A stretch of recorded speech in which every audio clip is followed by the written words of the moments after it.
All right, and Wednesday, it is the 5:07 mark Eastern Standard. Ian Trottier coming at you here. Weekly, you can catch me on Discussions of Truth, Wynwood One, Stop Mass Media, Discussions of Truth. Those are three of the outlets. Look for Freedom Reserved.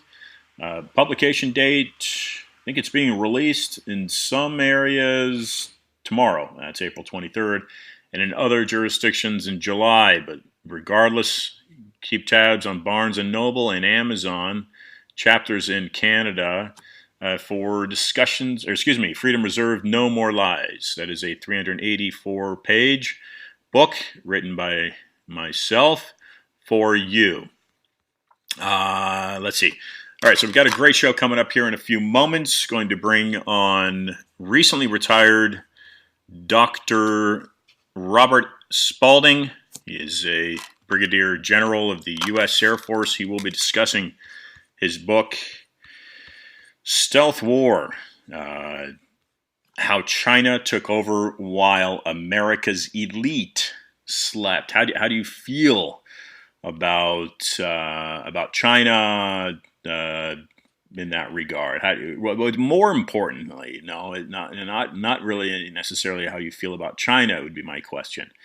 My question is, how do you feel about the American elite that you and me and the rest of us in this country have allowed to manipulate, in a sense, the way we live our lives and allow a country like China to rise? What does that mean for the global system that we allow to control ourselves? Nobody likes wars. Nobody likes violence. We have, at least in the United States, had many, many years without a war on this land, and we certainly strive and attempt to make that continue, and certainly globally. Okay, so Freedom Reserved, No More Lies, publisher Trine Day, and I would like to draw your attention to Trine Day and some of their other authors. Paul Hellyer, who's a former high-ranking Canadian, currently high-ranking Canadian politician. He's the highest-ranking Canadian politician outside of Philip, I believe, in the UK. That would be the Queen's husband. Yes, Paul Hellyer. At one point in his career was Deputy Prime Minister, the equivalent to, in Canada. He's a former guest on this program, and he is a Trine Day author. Another author I would like you to pay attention to would be Anthony Sutton. He no longer breathes. He's no longer amongst us, but his books and his works are. I'm going to briefly run through a few of them for you, but let me take a moment and address next week's guests. Avi Jorish is a seasoned entrepreneur and Middle East expert. He's a senior fellow at the American Foreign Policy Council and founder of IMS, a merchant processing company that services clients nationwide, a thought leader in exploring global innovation trends, the Arab world, counterterrorism, and illicit finance. Mr. Jorish previously served in the U.S. Departments of Treasury and Defense. He holds a bachelor's degree in history from Binghamton University, I'm assuming that's in the UK, and a master's degree in Islamic history from the Hebrew University in Jerusalem. He also studied Arabic and Islamic philosophy at the American University in Cairo, the preeminent institution of Sunni Islamic learning. An author of 5 books, George's articles have appeared in influential outlets including the New York Times, Wall Street Journal, Foreign Affairs, Forbes. George's most recent book, best-selling by the way, Thou Shalt Innovate, Isn't that the crux of any prosperous civilization, giving each mind that we possess on our shoulders the opportunity to think freely, to develop new technology, to write poetry, to sing songs, to act in movies, the arts, to innovate. Innovation is key to any healthy society in my regard. So he's a member of the Council of Foreign Relations in New York and a Young Presidents Organization, YPO. Thou shalt innovate. Avi George will join us next week, Wednesday, 5 o'clock. Joining us at the 6 o'clock hour is Doki Fasi Hian. If I pronounced her name right. She is the U.S. Rep for Reporters Without Borders. This is a Paris, I understand, a Paris-based free press institution. Reporters Without Borders. Doki will be joining us. I believe she is Iranian by origin. She'll be joining us next week at the 6 o'clock hour. So that doubleheader coming your way next week here on Discussions of Truth. In addition, moving into next month, Oxford scholar. He currently teaches history at Oxford University. He's a fellow of the St. Cross College. He's been in that position since 1995. Dearmond Ninian John McCulloch will be joining us to discuss his research on various influences in Western history, mainly stemming from empirical Rome. So he has a vast knowledge of UK and British European history. He was ordained a deacon in the Church of England, but he's a gay man, and he says it was just impossible to proceed further within the conditions of the Anglican setup because I was determined that I would make no bones about who I was. I was brought up to be truthful, and truth has always mattered to me. The church couldn't cope, and so we parted company. That'd be One Church of England. I don't get political on the program, and I don't get religious on the program, even though most topics are political. I don't take sides. I believe both sides of the major parties in the United States are completely corrupt. Joining us later in the month, this would be May 27th, another controversial guest, James O'Keefe, who at a young age, in his mid-30s, I believe he is now. He's a native of Bergen, New Jersey. He's got a BA in philosophy from Rutgers. In 2010, O'Keefe founded Project Veritas, and this is controversial in the sense that it has received donations from the Koch brothers foundations, a foundation linked to the Koch brothers, and also the Trump Foundation. It's controversial in the sense that Harvard scholars Yochi Benkler, Robert Ferris, and Hal Roberts, if I pronounced the names right, pardon me if I haven't, referred to his website, that would be Project Veritas, truth-seeking website, as being a right-wing disinformation outfit. However, James's objective is to bring you and deliver you the truth. My opinion on your mass media outlets is that most of them are completely corrupt, just like the politics in this country. A lot of work to be done out there, America. Coming your way June 3rd. This is rescheduled from a lapse of last week. He's written 3 New York Times bestselling books. Gerald Posner, he's a former Wall Street attorney, and he's currently an investigative journalist. His book, Pharma, Greed, Lies, and the Poisoning of America. Coming your way June 3rd. Okay, this is Discussions of Truth. You can tune in every Wednesday, 5 o'clock Eastern. I'm right here with you. I'm Ian Hamilton Trottier. Check out my interview with Chuck Moskowitz last week. That was done. You can find that at his website, Chuck Moskowitz. He's based out of Boston, and donate to the program. Buy Stop Mass Media's T-shirt, and follow me on Twitter and Instagram. The spelling of the name is IANTROTTIER. Okay, bringing on Dr. Spalding right here momentarily. Robert Spalding III. Okay, I'm going to dial him in right now.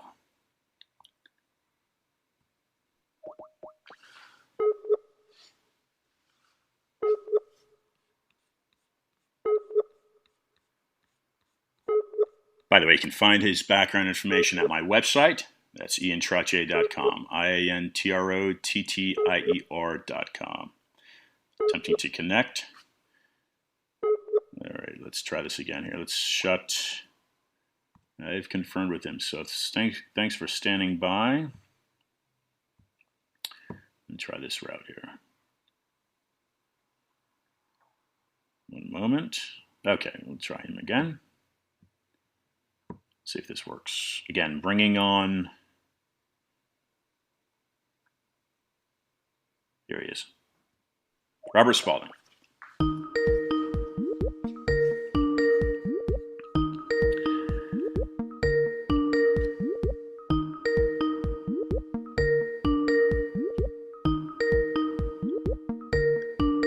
Brigadier General.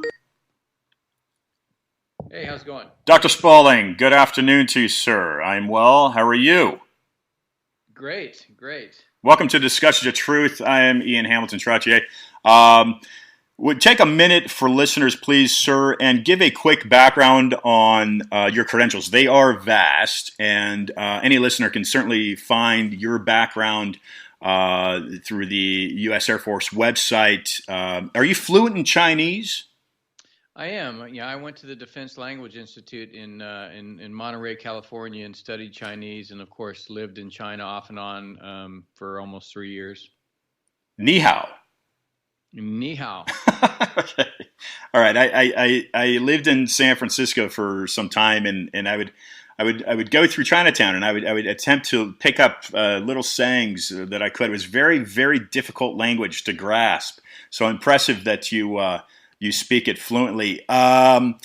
Anyway, so if you would take a moment, please, Robert, and give a brief background for listeners about you. Yeah, so I just retired from the Air Force a little over a year ago after almost 27 years, primarily as a B-52 and B-2 pilot. And most of my time was spent flying the B-2 stealth bomber.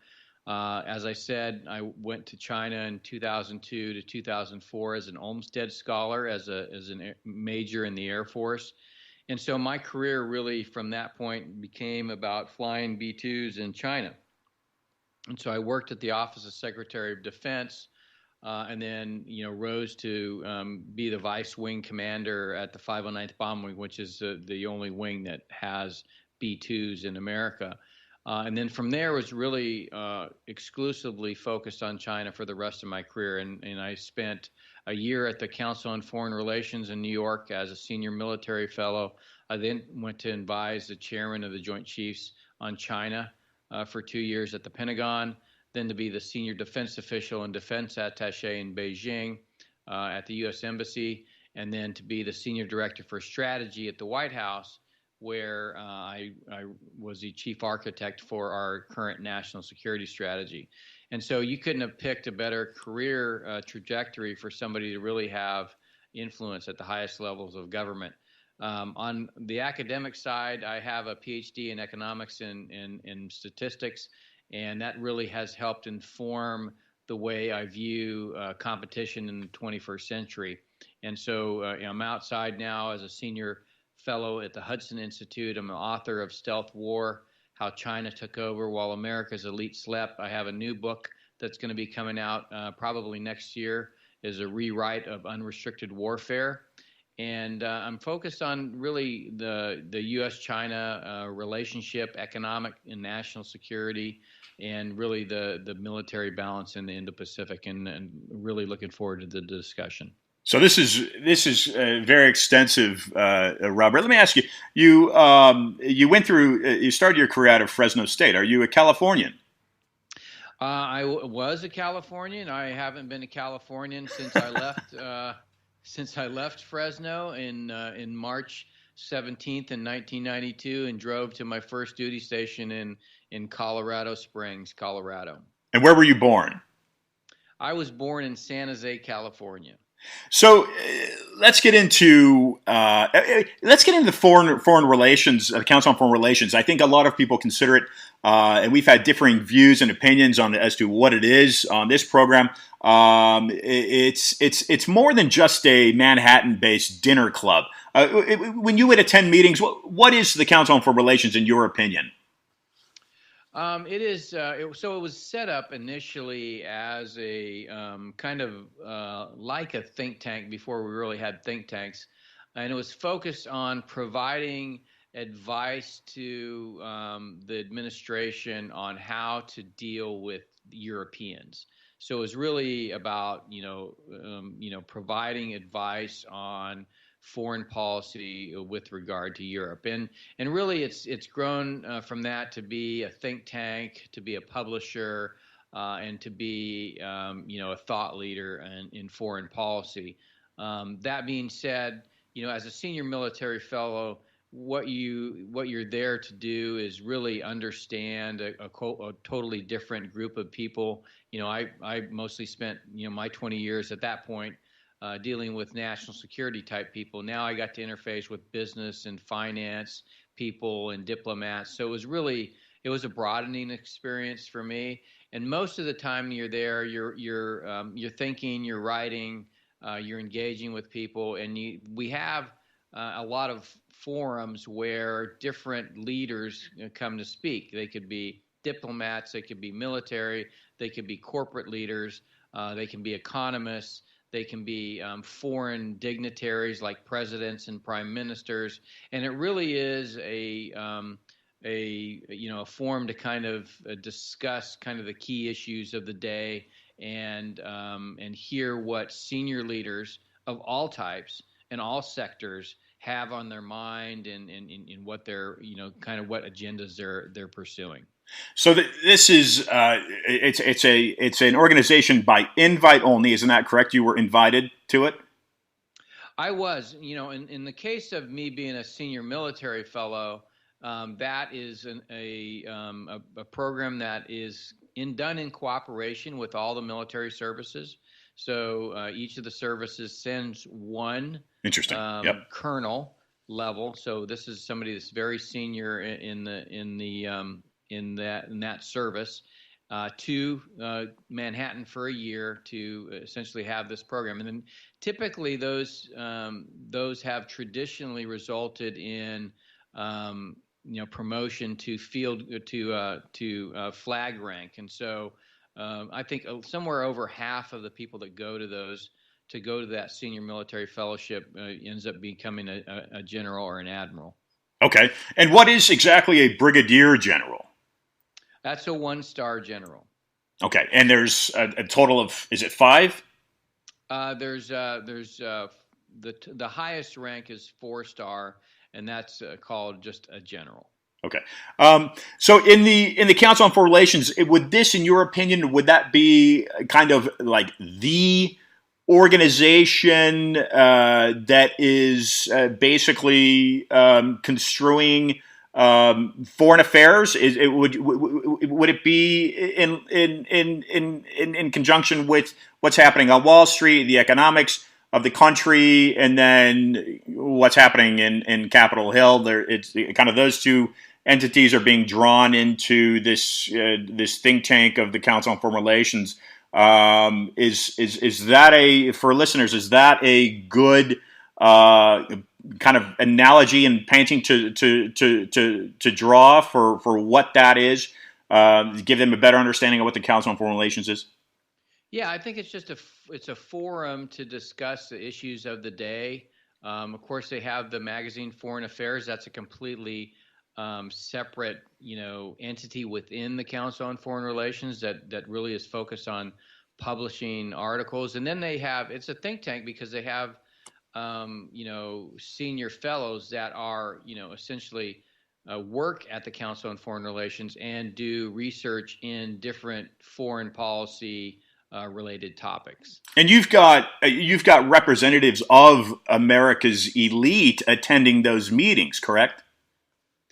Yes, you do. You have, what you would consider to be, CEOs, corporate officers, corporate directors, financial types, academics, and really just, from all different sectors. Yep. And so we're looking at, I think it was 1933, somewhere in the 30s. The Council on Foreign Relations was put together, and like you're saying, initially it was put together to discuss Europe. At what point in time, through your experience, and it may have been before your membership of the Council on Foreign Relations or before what you did with the White House, at one point in time in your career, did you see China becoming a threat, or at what point did you see that? Well, it wasn't. It certainly wasn't at that time. Okay. I would say I was of the opinion that China was, essentially a benign threat, and probably had reached the end of its economic growth model and would probably stagnate, and therefore, really wouldn't be a problem, for the United States. And Right. of course, I met a lot of people there, and learned a lot more about global trade and finance. And then there's some people there that essentially, had a different view, and that view was that it was going to continue to grow economically, surpass the U.S. economically, and then become the most powerful country in the world. And of course, at that time, I had what I would consider to be a very biased worldview, and I think very hubristic worldview. Yeah. Let's tackle, for instance, these islands, these man-made islands that are being developed. Taiwan and some of the neighbors, of course, are against this. What's going on there, in your opinion? Is that just an extension of the Chinese military desire to control the region, or is there something else going on there? Yeah, I mean, it really has, it goes back to at least the 80s, maybe even before, Okay. where the Chinese Communist Party asked the People's Liberation Army to essentially assert control over the Chinese, the South China Sea. Of course, the PLA Navy at the time did not have sufficient strength or endurance out in the South China Sea to do that, and so they said that they needed, the ability to have staging areas out there, and so it really wasn't until they felt like they had enough economic power to sustain those islands that they started to build those islands after Xi Jinping came to power, and so they've had the desire all along and the strategy all along. They just never felt like they had the wherewithal to do it. And so, when Xi Jinping came to power, the idea of hide and bide that Deng Xiaoping had used to essentially grow the power of the Chinese Communist Party and the PLA he felt that it was time to come out from behind that and really, exert themselves in the international order. And certainly, purchasing from an American standpoint, the purchasing items that are made in China is pretty much impossible to do, right? I mean, we as a republic, we've allowed our big companies to seek cheaper labor. For instance, Nike shoes to be manufactured in China. Has that come back to haunt us today in 2020? Well, clearly it has. And when you look at the coronavirus and you realize that 97% of our antibiotics come from China, most of the active ingredients for pharmaceuticals come from China. Of course, fentanyl comes from those same factories.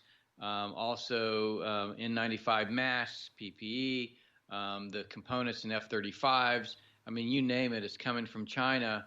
And really because, U.S. corporations wanted to increase their profit margins and found they could do so in China using, very, poor labor standards and poor environmental controls. Yeah, so we've basically built a giant. Would you agree with that? We basically built a giant for ourselves? Yeah, purposely so. Well, purposely so. Expand on that. Well, we believed that, when we initially went back to China, the idea was to balance the Soviet Union. They had, thousands of nuclear weapons pointed at the United States, and we wanted to use the China to put pressure on the Soviet Union to really peel them away from the socialist orbit. And of course, but after that, it really became about this desire to transform China into a democracy. And there was essentially a fundamental belief that economic theory and social theory could be brought to bear. Economic theory, which says open markets lead to wealth, and social theory that says wealth leads to democracy. And so we felt if we could grow their strength and power economically and their prosperity, that they would naturally democratize. And for the most part, if you look at Eastern Europe, that was going fairly well at the end of the Cold War. In 1989, though, with the Tiananmen massacre, the Chinese Communist Party really realized what was happening and decided at that point to really change their strategy with regard to how they embraced the West. And it was really that they wanted the innovation, the technology, the talent, and the capital, but they didn't want the values and the principles. And so they created this system to allow them to have those things that they wanted and to keep out those things that they didn't. We didn't recognize this. Okay. We didn't understand it, and unfortunately, we just continued to double down on a strategy that they had figured out and had moved in a different direction. Are you familiar with a former Stanford Hoover fellow, Dr. Anthony Sutton? Has that name crossed your path? No. Okay. He wrote about well, he would write, for instance, Robert, he would write about Prescott Bush and being involved in banking and talking about Europe. He would write about funding the Nazi regime and then also funding the Western Alliance. And so what Sutton would conclude, in a sense, is a German philosophical approach to controlling the nature of an outcome. So you're basically funding both sides to dominate the nature of the outcome. It's called the Hegelian dialectic. You might be familiar with that. So one thing that strikes me just from the outside, I'm looking at China, and I want to get into the coronavirus a little bit and get your thoughts on what's going on there in the coronavirus. I'm looking at China and I'm thinking, okay, wait a second. Okay, just as a human being, I'm saying, historically they've built a massive wall around them to kind of keep out intruders. They've adapted this communistic, socialistic form of government, but it kind of feeds into what you were saying, and that is a like post the Bolshevik era. That is Soviet Union. That is what both of those countries have adopted, really, from a German inception. So you're looking at two communist powers in the world, yet those forms of government, if you will, not exact, they've adopted them. Really sprang from Germany. Do you have any comments on that? I do think that, essentially the way that the Chinese have structured their system is very similar in aspects to that. Particularly the German, the pre-World War II German model, I think was you can definitely see aspects of how they've organized now to that.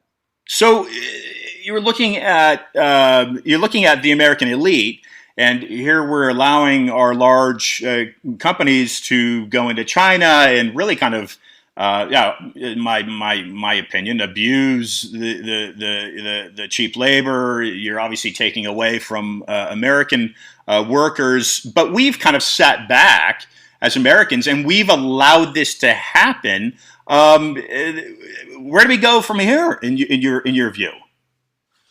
Well, I mean, it's really about reevaluating, how we've allowed, particularly in the post Cold War world, our economy and society to evolve. It's really, there's a great book by Matt Stoller on kind of the concept of the monopoly and this ebb and flow in the United States from between the monopoly and the breakup of the monopolies. So this competition between efficiency and innovation, And I think we've really I think consolidated industry in quite a bit, and I think it's actually been, closely aligned with this idea of offshoring manufacturing and really the accumulation of resources in very large corporate structures. And so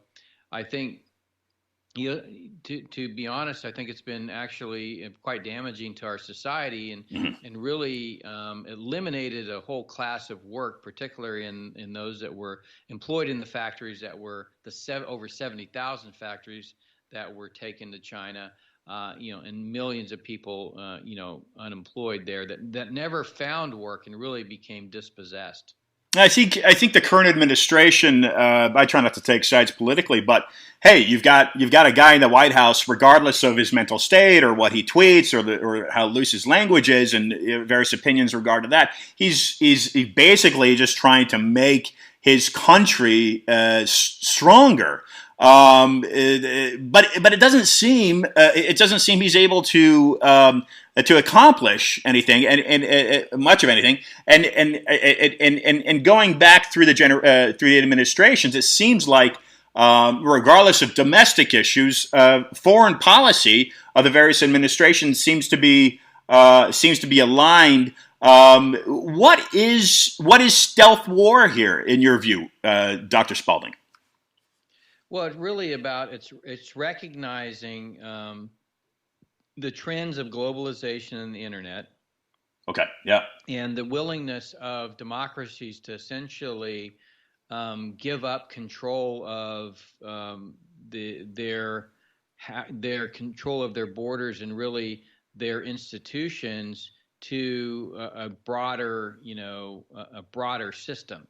And then using kind of open markets as a way to facilitate economic growth. And I think if the system clearly is based on adopting this sense of fairness and fair play in the system, and so if everybody follows the rules, it tends to work out. If I'm good at making bikes and you're good at growing corn, then we do what we're good at and then we trade. But if one system realizes that they can essentially avoid the rules and there's no overarching way to enforce the rules, because there's, in a geopolitical sense, there's no one enforcer, then what happens is those countries that are following the rules tend to continue to lose ground to that country that's not following the rules.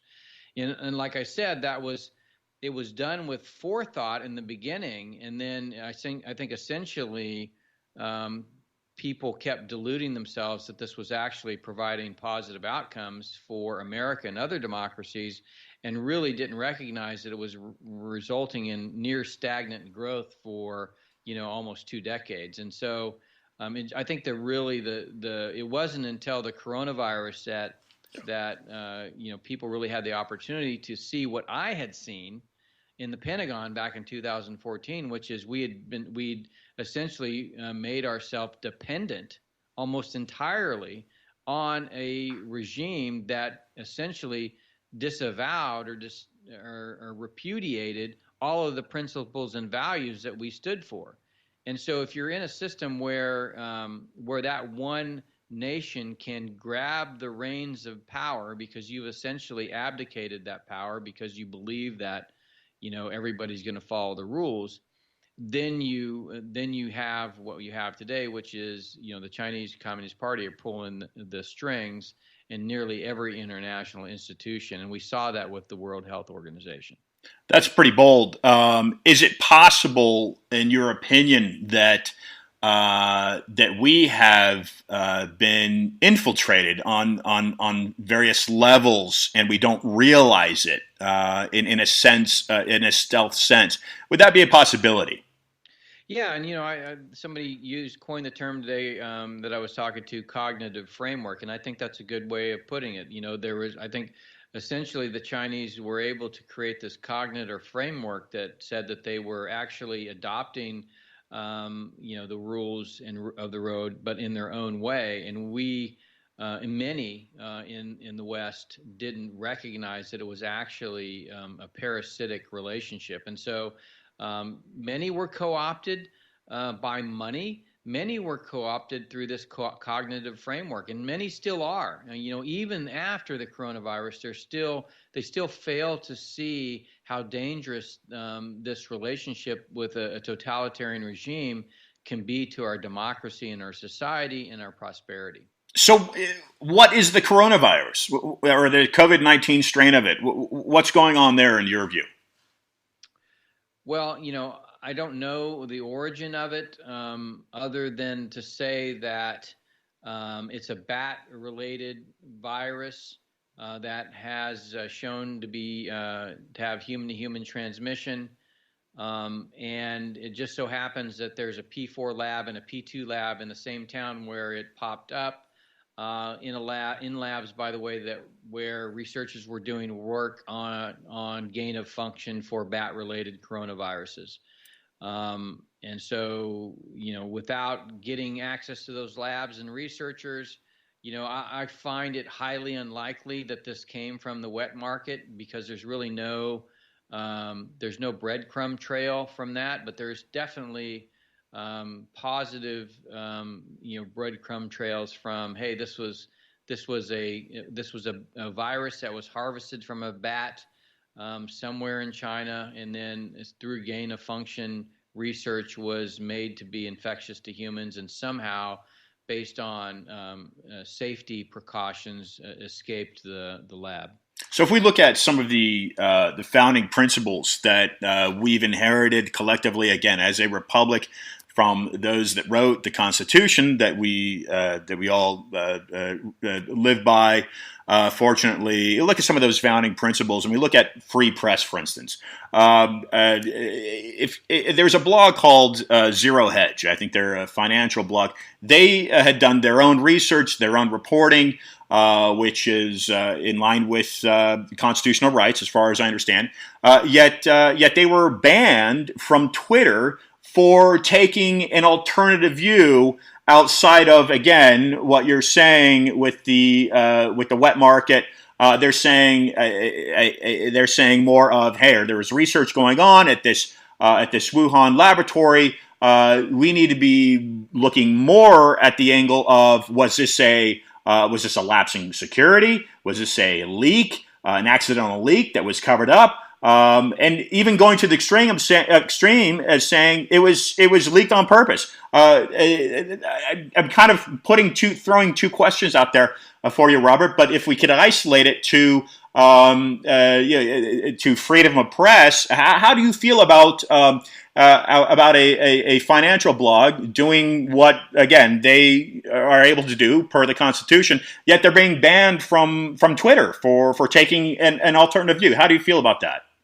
So, when I was in the White House working on the national security strategy, one of the things that, we talked about was this, enormous power of technology to influence. And essentially, this open data model internet system that we've created creates enormous opportunity to aggregate data.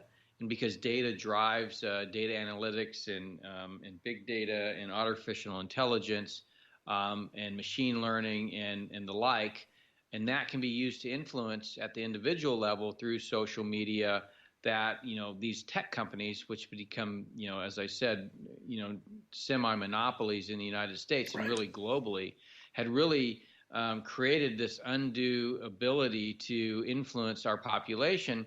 And oh, by the way, because the Chinese Communist Party had adopted many of the same technologies and business models, they were using it not only to influence people to buy shoes, but also influence their population to be good citizens through the social credit score. And so the idea of a secure nationwide 5G network was really to reestablish democratic principles in the digital world by building an internet that actually allowed you to control your data. So the government didn't have access to it. Foreign governments didn't have access to it. A tech company didn't have access to it. Only you had access through encryption, and you held all the keys.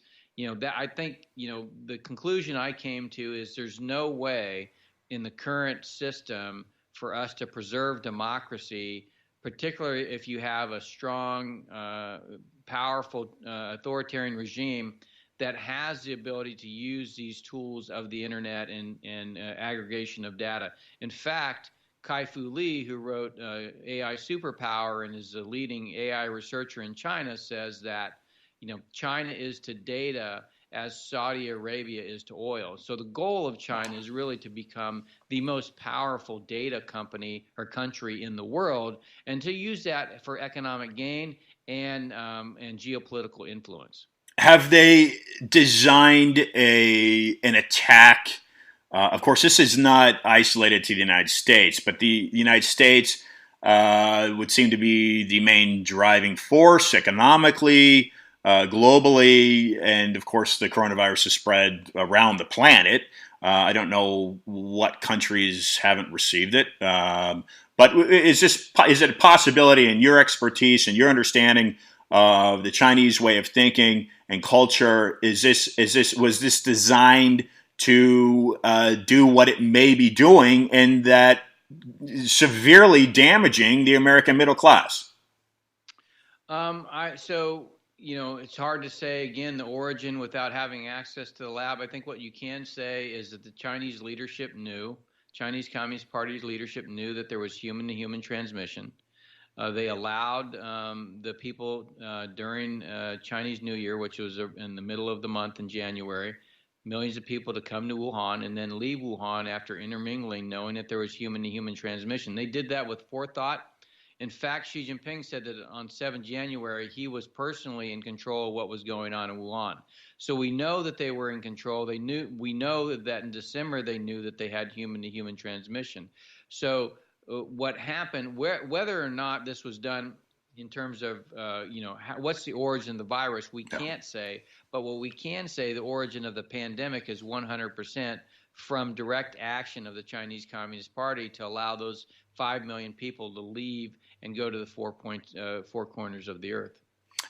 Dr. Spalding, the title of your book is Stealth War. For listeners, sum that up. What is stealth war, and how do Americans defend themselves from it?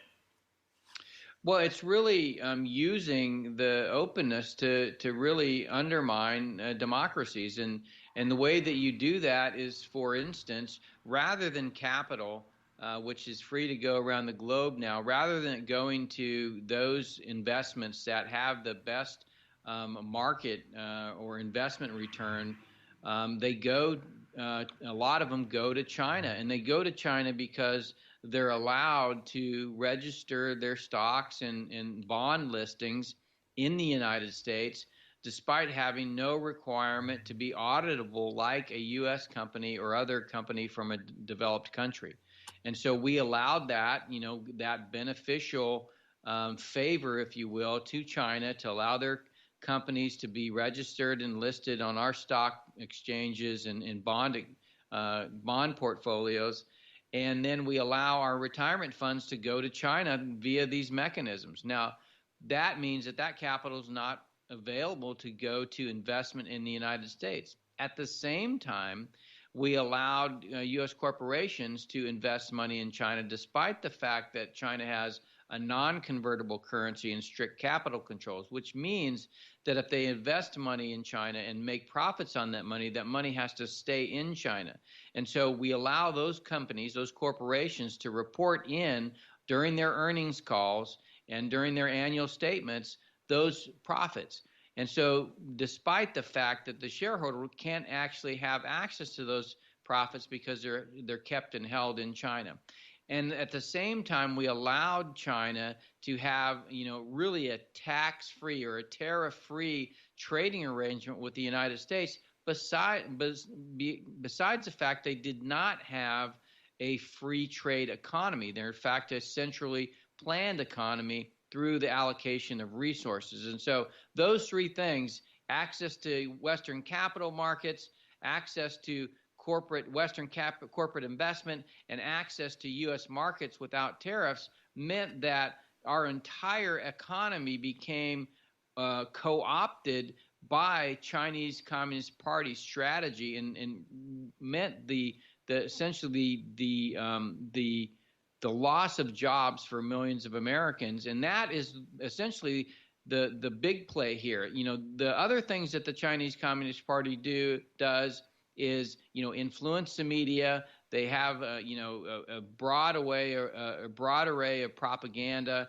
They have they have intellectual property theft. They use hacking for all sorts of different things. It's really a broad array of tools that they use. And finally, they have partnerships with other regimes similar to them, like Iran, Russia, and North Korea, that they use for saber rattling, that ensures that the United States continues to spend hundreds of billions of dollars on defense to essentially deal with these quote threats, while at the same time essentially taking advantage of all the money that they can earn from the United States by helping the United States deploy military forces all over the world. It sounds like we have definitely a management of economics, if you will, banking perhaps, problem in the United States. I'm going to throw something at you here, Dr. Spalding. Were you aware? Again, we're looking at oil closing at negative, what was it, 37 or something like that a day ago. The future will tell what this coronavirus will have, the devastation it will, the impact it'll have on. Again, I keep going back to that American middle class. In my view, you've got to have a strong, healthy middle class to keep up the democratic values. I'm going to throw something out at you and see. I want to hear your comment on it. Microsoft recently, a couple years ago, and recently had it published. It's a world international patent.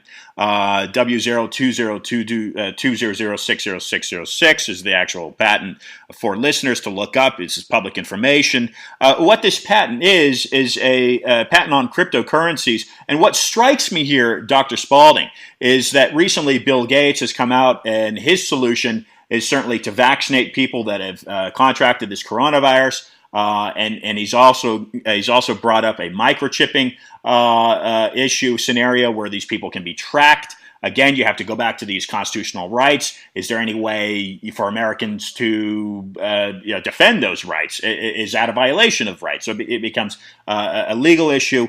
But Microsoft literally, and they're backing a company called ID 2020, which are digital certifications, digital IDs. Microsoft has a patent now, world patent, on a cryptocurrency that'll run off of implanted human beings, microchipped implanted. Were you aware of this, and what are your comments? No, I'm not aware of this. I think if you have an encrypted internet that's based on identity management and data is handled properly, that you can have a system of identification that doesn't necessarily violate privacy rules. Now, I don't know about chipping people, but I do know that having some way of verifying who you are to do business in the country, I think is something that's actually quite sensible, both in terms of banking or doing work with the government or really doing business. I think it's important to have an identity. And I don't know. I'm not sure I'm interested in being microchipped. But in the 5G world, without the imposition of security of encryption and specifically using artificial intelligence to do facial recognition, but then following that up with a randomized scrub of the data so that when that happens, privacy is preserved. I think that's the kinds of principles you need to build into the network that gets built. And so, I do believe that identity is important, but I also believe that privacy is important. I think you can have both in a proper design of the internet. Well, very well said. Very well said. So as we wind down here in the last few moments, I'd like to get your closing thoughts and closing comments. we're looking at a very possibly post COVID-19 world that is different from what we were experiencing before the global lockdown, penetration, whatever, maybe pandemic. What are your thoughts here for Americans? Robert, what are your thoughts for Americans to be doing? We've got some Americans out there in Arizona and various states. I think it may have been Virginia that are holding rallies. They don't want to be confined to their homes. What are some thoughts for listeners out there coming from an Air Force general here? We've got Dr. Robert Spalding joining us here. What are some closing thoughts for listeners, primarily Americans? What they can do moving forward. We've given them a lot of things to think about. What's the best thing? What's the best foot forward for Americans? Well, I would go to look at Taiwan. They back in December they sent researchers to China. They didn't get the right answers. They came back. They activated their CDC.